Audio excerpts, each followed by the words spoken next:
আমার মতে রূপচাঁদা মাছটা এভাবে ফ্রাই করলে আর এই সমস্ত প্রকার স্পাইসেস এখানে অ্যাড করলে এটার টেস্ট আরও বেশি বেড়ে যায়।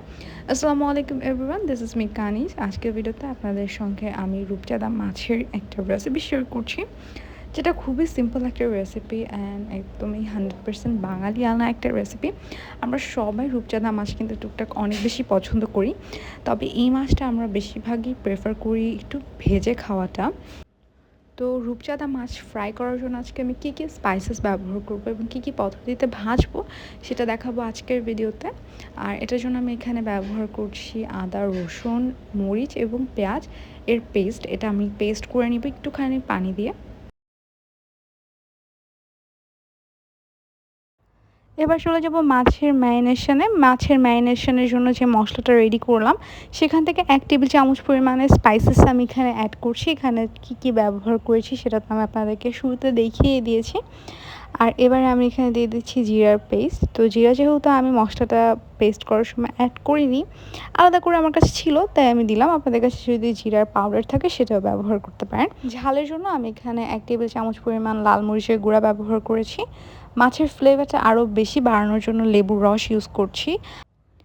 আমি কিন্তু এই লাল মরিচের গুঁড়াটা 2 বার ব্যবহার করেছি। একবার ব্যবহার করার পরে আমার মনে হচ্ছিলো ঝালটা কম হবে, তাই আরেকটু ব্যবহার করেছি।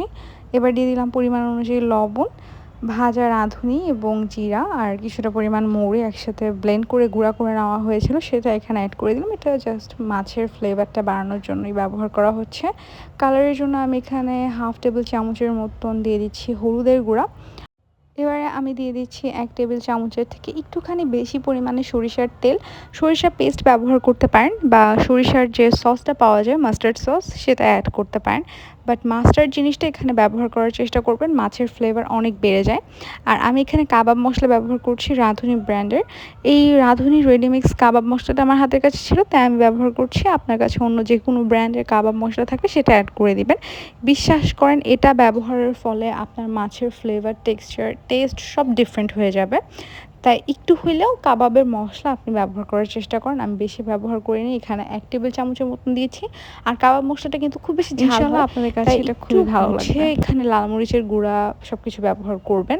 তো যেহেতু আমি মাছটা এখন ম্যারিনেট করে নিয়েছি আর মাঝখান দিয়ে ভাগ করার কথা আমার মনে ছিল না কাটার টাইমে, তো আমি এখন মাছটাকে একটু মাঝখান দিয়ে কেটে নিচ্ছি যাতে মাছের মাঝে মশলার ফ্লেভারগুলো পৌঁছায়। তারপরে মাছটাকে আমি ফ্রিজে রেখে দিব প্রায় 4 থেকে 5 ঘন্টার জন্য। এটার ফলে যেটা হবে মশলার ফ্লেভারগুলো আপনার মাছটা সোক করে নিবে। ফ্রাই করবেন যখন মাছটার ফ্লেভার অনেকটাই বেড়ে যাবে, খেতে অনেক বেশি মজা হবে। মাছটা ফ্রাই করার জন্য এখানে আমি প্রায় 4 থেকে 5 টেবিল চামচের মতন তেল ব্যবহার করেছি, এর বেশি না। আর তেলটা গরম হয়ে গেলে তাতে আমরা মাছগুলো দিয়ে দিব। আর হ্যাঁ, আমি কিন্তু ফ্রাই প্যানটা খুব গরম করে নিয়েছি যাতে মাছগুলো লেগে না যায়।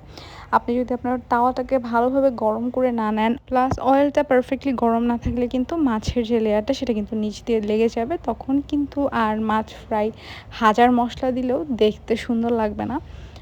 তো এখন আমি একটু উল্টে পাল্টে মাছের গায়ে মশলাগুলো লাগিয়ে তেলে দিয়ে দিলাম আর কি।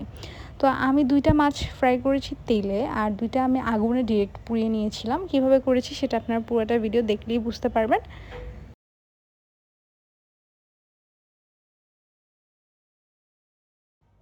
প্রথমে যে 2টা অয়েলে দিয়েছিলাম ওই 2টা আমি অয়েল ফ্রাই করেছি। বাকি যে 2টা ছিল ওই 2টা আমি একটু অয়েলে কিছুক্ষণ ফ্রাই করে এপিট ওপিট উল্টে পাল্টে তারপর আগুনে পুড়িয়ে নিয়েছিলাম।